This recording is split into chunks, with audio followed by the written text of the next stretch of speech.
My name is Grant Bronson. I started the Bronson Realty Group with Real Broker. I am a full residential real estate agent in Virginia.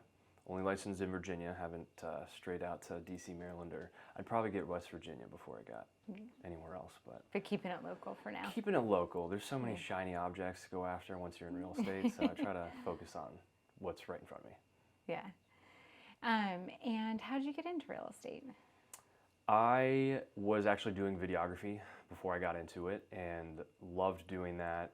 I got a little look from the camera lady back there. Yes. It was a lot of fun.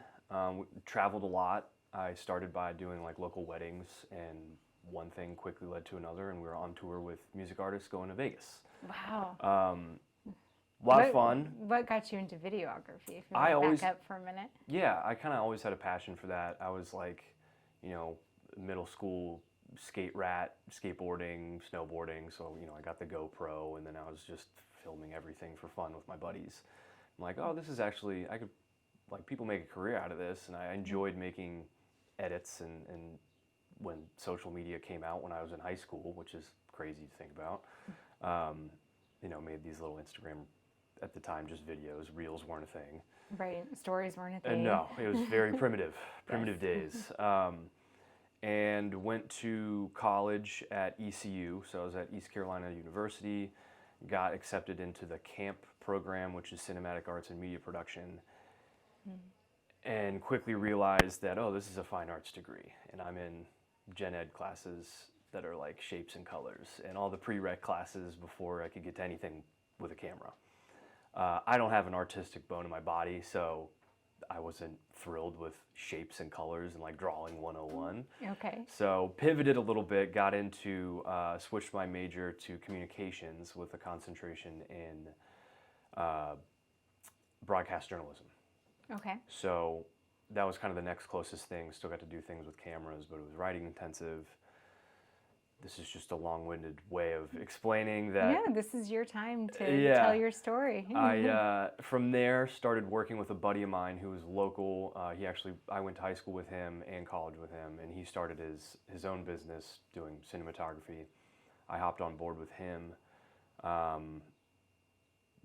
Weddings to shows in Vegas and music festivals. It was a lot of fun. Sounds like it. I couldn't. It was challenging for me to, you know, going on shoots and traveling was obviously the best part. Coming back and then like locking into a dark basement for 5 days straight editing, I was like, whew, this is tough. Yeah. So You like to be out in front of the people more. yeah, and I found myself being at shoots and just like chopping it up with people and kind of getting distracted, and I could talk to a brick wall for half an hour. So Yeah. at that point, I was like, okay, this is good, but maybe start looking elsewhere, something a little bit more sustainable. And in doing that, we started to look at doing listing video packages for realtors. Met a couple good ones, and they were like, oh yeah, go get your license. It's a glorified vocab test, and then come back to us when you've got it. So that's exactly what I did, and I never looked back. Never looked back. Yeah. Yeah. And who was that person that got you into it again? So my mom volunteers at Sprout, Yes. which is in Aldi. It's a therapeutic horseback riding center. Mm-hmm. One of her good friends that she met through volunteering there is Elizabeth Kovalik, and she's amazing. I don't know how she does it. She does like twice the volume some of these big teams do, and she does it by herself. So shout out Elizabeth. Shout out to Elizabeth. Took me under her wing. I started at KW Loudon, and it was great. I mean, the training there was phenomenal for a new agent. I had no prior sales or business experience whatsoever, so I kind of just hit the ground running and learned a lot very quickly because I got licensed in 2019 BC. So before COVID. BC. I haven't heard that in a while, yeah. Yeah, before COVID started, and I mean, you know what happened during COVID Yes. with the real estate market. What was that? COVID? What was it? I'm just kidding. It's that whole 2020 to 2021 just seemed like a fever dream. It was, yeah. Crazy. So hindsight, it worked out well because I just got put into the fire and got a lot of reps in very quickly. and learned a lot. So I made the move in December last year, or 22, December of 22, Okay. to Real Broker, which is the brokerage I'm at now. There, yeah. And yeah, stoked. How was all that trying? I mean, you were just barely licensed before COVID hit. How was that? It was, like I said, I mean, it was great for looking back on it. It was probably the best thing that could have happened because, I mean, obviously there was a lot that was changing that agents that had been licensed for, 10, 20 years, they had to completely shift how they do business. Sure. I was just kind of thrown into that. So I just learned like, oh, this is how it is. This is how business is going to work from now on, which was kind of an advantage for me. I didn't have to feel like I had to completely, scrap what I was doing just to cater to these new like COVID rules and doing open houses, but making people wait outside. Yeah. So I kind of, I took that and I still use my COVID open house strategy because it was a great business model. What is that strategy? I tape a sign to the door. It's Okay. pretty. It's not a gross, ugly sign, but It has a nice font. it's a and, beautiful font. Yes. It's not papyrus. And it says, please wait. The sellers have requested that we limit the amount of guests in the open house. Text your first and last name to this number, which is my number, for online or virtual registration. That's how we're doing the sign-in today, which is great because during COVID, I mean, you had to do that. Yeah. You can only allow a certain amount of people in the house because of safety concerns and stuff like that. But I realized after trying to do like the paper sign-in sheet one time, people were just putting chicken scratches on there and they weren't putting down their real phone numbers. And I'm spinning my wheels trying to get chase these people that were coming into the open houses and just giving me, bogus info. I'm like, oh, let me put a barrier to their entry, which one is great for sellers just from a liability standpoint. Sure. If something, God forbid, something happens in the house or something's missing, I've got an entire list of text messages with first and last name who they are not allowed to come into the house unless I get that. Right. And the time that they Smart. were. Yeah. So I'm like, this is great. They're texting me their information, so then after the open house, I can follow up with them, and I don't have to chase people. And down it's already all in the system, so it's nice and streamlined. So, yep. So that was just like one example of like, oh, this is kind of, I didn't know anything before that. Right. Whereas other agents had this entire, open house strategy with a plan, and they had to completely shift it during COVID. So it was, it worked out. Do you feel that also helps just give people like a little bit of alone time in the house to like really feel without it, the hustle and bustle of everybody else kind of being in there? Like, let me look around and see if this is actually the place for us. Yeah. I'm not in the camp of realtors that like follow you around the entire time you're in an open house. I think it's a little abrasive. I let them kind of peruse, if you will. And go through the house by themselves and, take pictures, videos, whatever they've got to do, to not kind of put that pressure on them like, oh, this guy's like going to follow us. Yeah, all like the way hovering over. Right. Yeah. And yeah, it can be chaotic if you've got any more than like 10 people in the house, depending on the size of the house at one time. And you've got, some families come in with kids and they just kind of hit the ground running, literally. Like, oh boy, here we go. Yeah. So yeah, it's a good way of limiting the chaos when it's a busy open house. Yeah, that's smart. Coming from a video background, how has that helped you in what you're doing now? Not as much as you would think, just because I did my first listing video. I'll never do one again. I spent, 2 days editing it and color grading it. I'm like, what am I doing? There's no reason, because when I was, as a videographer, your value is the quality of your edits or whatever you're making. So it doesn't matter how you do it, but as long as the end product looks great, that's your value. That's why people reach out to you to do videos. Right. As a realtor, it's not really as important. Obviously, getting a high quality video is important, but there's entire companies that are catered towards getting somebody in there, shooting the video, getting out, and then having it edited and back to you within 24 hours. So that was a harsh time is money realization. I'm like, oh, okay, I can't be spending 3 days to edit this video that's 30 seconds long and it's just showcase. Like, I've kind of shifted a little bit in my perspective on that and realized that people want real, like, unfiltered, uncut. They want to see from your iPhone rather than this, like, high production value, you know, Michael Bay movie trailer that is just you walking through a house. It's almost took 3 days to edit. Yeah, it's like I think people appreciate the raw, just unedited, like, hey, this is me at 123 Main Street, check this out, and then do like a walkthrough with the 0.5 camera, you know, like it's not so much the important, or the focus shouldn't be on whether it's color graded or not, or if I got the slow-mo detail shot of the sink. Like, they just want to see the house. They just want to see the house. So then, and I've gotten a lot more feedback and engagement on social media by just posting stories of walkthroughs of listings. Yeah, and That's just from my keeping iPhone. it fresh and content and keep putting it out there. Yeah, I think people appreciate the authenticity of just, hey, this is a guy with his phone walking through a house. Like, like we don't need to overcomplicate it. Just because realtors love to do that. Overcomplicate. Oh my God. Well, they really love to boost and I'm guilty of doing this too. Like, everybody thinks that selling Sunset was the worst thing that could have happened to our.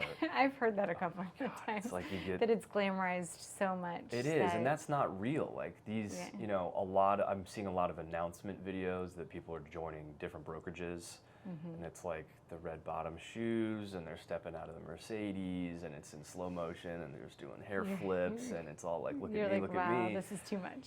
Yeah, and I'm like, that's not what our job is, and I think it's doing us a disservice as a whole, because people look at that and they say, oh, look at all these realtors just raking in millions, and they've got their, you know, Range Rover with their $1,200 shoes and Birkin bags. I'm like, that's not, like, sure, there are agents that do that, and that is their brand, and they align with luxury, and it works for them.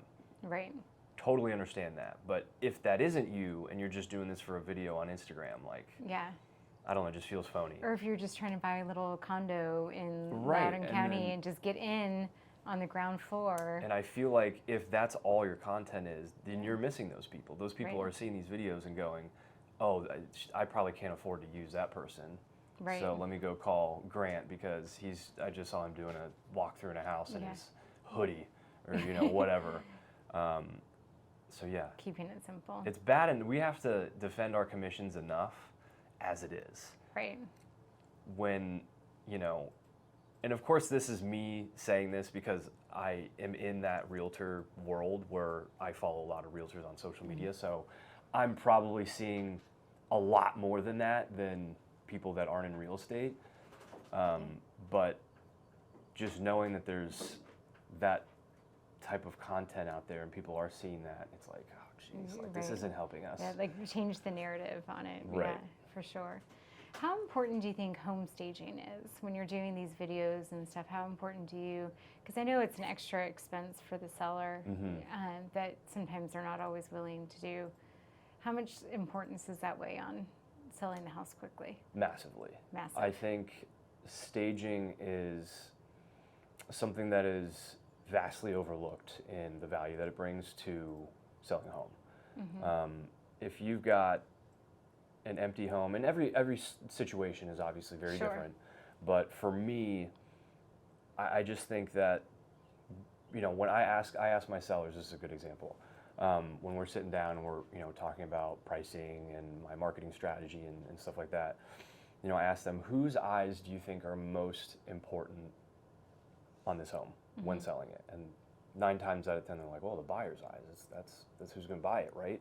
Like, yes, but no. The camera's eyes. The camera lens is the most important eyes that are gonna be on your property, because if the photos look like poop, you're not gonna get any buyers in your door to even look at it.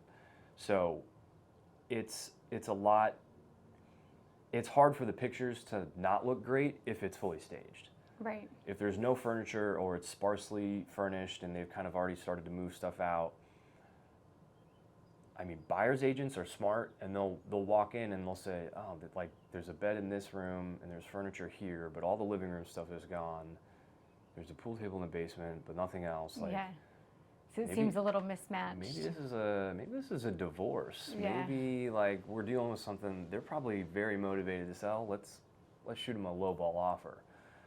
I've seen firsthand that kind of thing happen. I've never thought about that, sending a bad perceptive of who's selling and how that might translate to what you offer. You get one chance at a first impression, and if it's sparsely furnished or nothing, you know, I'm seeing a lot of listing photos with vacant homes, and again, there's caveats. Every situation is different, but the return on spending the money on staging is massively overlooked. Yeah. I think it is crucially important, and there's entire platforms set up to where you can actually. I was at a conference on Thursday, and this huge agent out of Southwest Florida, Heather Kane, came and presented about what she does, and it's this platform that isn't virtual staging, because I'm sure you've seen virtually staged homes as well. I have seen that, yeah. Where it's a vacant home, but then they use kind of like AI furniture and fill the space, which it's a Band-Aid for me. Like it kind of But solves. you can tell. You can tell. Yeah. You can tell. It looks like Sims furniture. What Heather's doing is she created this platform where it's, I can't remember the name of it, but basically it's reality staging. So she'll have a template of a living room and place real furniture over top of the photo of an empty room that has links to every single piece of furniture, the lamp, the end table, the couch, the sofa, the carpets. Nice. To purchase. Yeah. Straight from that. And then Smart. she's affiliated with those furniture companies, so she's getting revenue off of every single thing that's purchased. Genius. Brilliant. I'm like, that's great, because you're winning, and that's part of your value proposition as a listing agent. You're saying, I'm including design and staging services. Mm-hmm. Your sellers see that and they're like, oh wow, nobody else is offering this. And then the incoming buyers can see that. And it's tough if you walk into an empty room with no furniture to kind of have that vision. Sure. If they're looking at that going, oh, this is beautiful. Like, we want to buy this sofa, we want to buy the carpet, let's do this whole thing. And then they buy all the furniture and it's in when It's a win-win for everybody. It's a win-win for everybody. So I think that's a really good kind of workaround if getting real furniture in there isn't an option. Going that route is certainly something that I'm looking into, implementing in my business. Yeah, it's smart, and there's so many things you can do. I know there's a lot of AI, which looks sometimes fake, but there are so many other programs that have come such a long way, right? Yeah, it's amazing. They even do exterior, so you can have an entire, a drone shot of the front face of the house. And where she's at in Florida, I was dying laughing at this. There's a lot of, the kind of yellow, mustard yellow stucco with the red shingles, and she's trying to de-Tuscanize Southwest Florida. And she sold a home, and the listing sat for, I don't know, a year, I think, with this other agent, didn't sell. She picked it up, did this reality staging, and painted the front of the home and replaced the roof within the photo. It sold in like a week. Wow. Because the buyers were able to see that vision and then click and be like, yeah, we want to buy that roof, we want to use that vendor to paint the house, and everything was just like boom.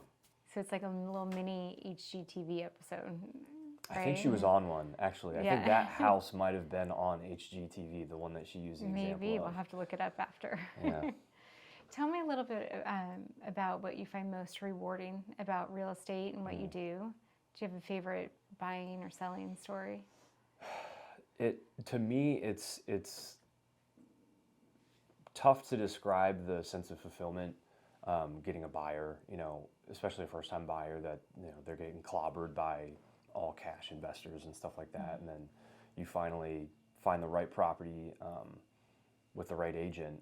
I'm experiencing listing agents and sellers having knowing what's going on in these big, you know, private equity firms or big conglomerates that are just investing and buying these properties all cash, they're having sympathy for that, and they're actually choosing first-time buyers because they don't want to contribute to the, you know, BlackRock buying the entire country's single-family homes, which is really nice to see that kind of shifting. Obviously, at the end of the day, money is green, and you've got to be competitive on the pricing point. But sure.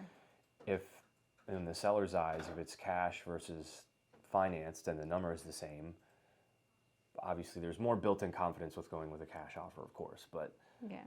it's really refreshing to see, like, well, if the number's the same, if the contracts are close to identical otherwise, we're gonna choose to go with the first-time buyer that has probably gone, you know, 0 for 8 and just gotten demolished by all these other cash offers. That is super fulfilling, and there are creative ways that I'm writing offers to remain competitive with those all cash offers. Things like walk and talk home inspections, where, you know, you bring the home inspector to the initial showing while it's still for sale. You still instill that confidence with your, you know, first-time buyer. They want to know if there's going to be mold or water damage or electrical issues. This is the most money they're ever going to spend. Yes, and they're nervous And they're scared. nervous, so it still gives them that confidence of, okay, there's not a 6-foot crack in the foundation. We did the walk and talk home inspection. Now we don't have to include that contingency in our offer. Okay. Is it common to do that in that stage, to bring the inspector in so early? Certain areas or pockets of, like, Reston, Leesburg, Ashburn, that are really desirable, that, you know, I always joke with my buyers, the Bermuda Triangle of your kind of buying criteria. It's price, location, and condition. Pick Right. 2 because you're probably not getting all 3. 3, yeah, the trifecta. The trifecta, yeah. And a lot of the times it comes down to, you know, location and price. So if we find something where it might look like it needs some TLC, but like it checks all of their other boxes, we get that home inspector in there. They say, oh, we're all good. It's an older home, but, you know, you can get in there and then spend 10, 20K over the span of years updating things after the fact. I think, yeah, back to your original question, yes and no, because there are things that are sitting because they're vacant and they weren't staged and they're priced too high. Yeah. And those are now more than ever, because of interest rates being at what they're at, those listings are being exposed and they're sitting, and we're seeing price cuts, and then they're losing money on it. Whereas other homes that are staged in a great location, yeah, you kind of got to do what you got to do to get in there. Yeah. So those walk and talk inspections are coming back in pockets like that. Yeah. And I know you said that you're not doing a lot of social media, or you are doing social media, but keeping it a little bit more simple. Tell me a little bit about what you're doing to grow your business, and then also trying to highlight some other businesses. Yeah, so I started this kind of strategy with highlighting local businesses, and I think it was Gary Vee. I heard him talking at a conference specifically towards realtors, and he was just roasting us because of what we post on social media. He's like, nobody cares about your just solds. Like, it's a whole lot of this. Yes. Which, again, I'm guilty of doing. We're all guilty of doing it. You want to show that, you know, all the people, that you're busy and you're constantly doing real estate things and selling homes. That's important, but if it's only that, it gets nauseating to see. Sure. So his point, Gary Vee, was like, you need to become the mayor of your hyper-local community. And I'm like, dang, he's right. I need to, you know, start focusing on business-to-business relationships and pour into them and, you know, ask them what I can do for them. So that idea kind of turned into, okay, well, let me do a video for a local business that's starting this sourdough bakery out of her house. And she was a client of mine, and just an amazing, wonderful family that has an incredible story. And I wanted to help her promote her social media platform that she just started. So, and this is where, higher production quality is important because it's going to be shared across everything. And it's not just me showcasing a house, it's me providing value to somebody that's starting their business from the ground. Right. So we shot and edited a video. It was all about her, spotlighting, the sourdough process. And I learned a lot, honestly, through shooting that. I didn't know anything about sourdough. And, that helped her, that video helped kind of launch her social media campaign. And Yeah. I bet she was pretty booked up after that. she was, yeah. It was right around Christmas time, and she was just like swamped. And that to me is like, it kind of hits you like, oh, that's why we do it. Like that was a real fulfilling moment for me too. And now, I include her sourdough in every one of my closing gifts, and people ask like, oh my God, I'll get phone calls afterwards. They're like, where did you get, like, who is this sourdough from? I'm like, I gotta hit up my girl Leah. Yeah. So that kind of, I think a lot of realtors fall victim to the transactional kind of business model where it's like, okay, we got to get, because at the end of the day, if we're not working and closing deals, we're not making money. Right.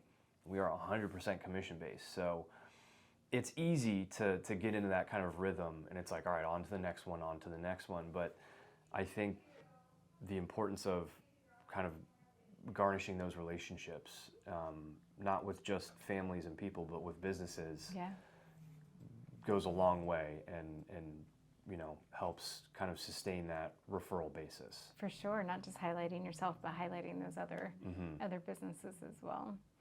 Are there any last parting words you'd like to leave us with? Any business advice or mantra that you kind of live your life by? Oh, that's deep. We're getting philosophical. Yeah.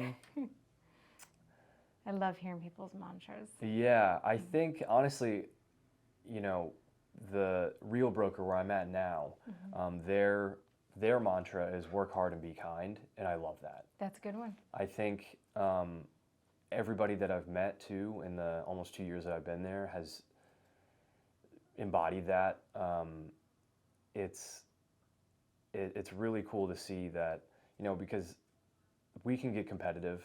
At the end of the day, you can throw a rock and hit 9 realtors in Loudoun County. Yeah. And it's easy to feel like, there's not enough sand in the sandbox, and you've got to fight for every listing and every client. But there's a real sense of collaboration, and that I've never felt anywhere else. It's kind of, what's the saying, that all ships rise in the tide or something like that? I haven't heard that one. Yeah. I probably botched that, but it's okay. We'll come to you. Yeah. Probably after we're done. Probably. But yeah, so work hard and be kind really just embodies the culture, which is kind of cliche to say, that everybody has. And because it's a virtual cloud-based brokerage, you'd think like, oh, when are you even seeing these other agents that you're collaborating with? But we do listing videos, and if I get a listing, I'm not being like, oh, I'm going to shoot this video of my listing and show me. It's like, no, we're doing listing collaborations. So you and the 15 other agents that are, local to this Leesburg area, if I get a listing that's staged and gorgeous and I want to promote, I'm inviting other agents to shoot content at this listing, because now my sellers aren't getting, 5,000 views or whatever I would have gotten. They're getting 25, 30, 50,000 views across these other agents, and that's free marketing for them. Right. They're not paying for that. Yeah. And then as the agents, that's exposure for them, and they're showing their sphere, their database, their followers that, like, hey, look at this house that, I'm promoting, and it just shows them in front of. And that there's room for everybody. Right. So at the table. Work hard and be kind. I think that's a good one. I like that. Work hard and be kind. Yeah. Well, Grant, thank you for coming in today. It was a pleasure having you. Absolutely. Thanks for having me. Of course. I loved our conversation. Me too. Thank you. Of course.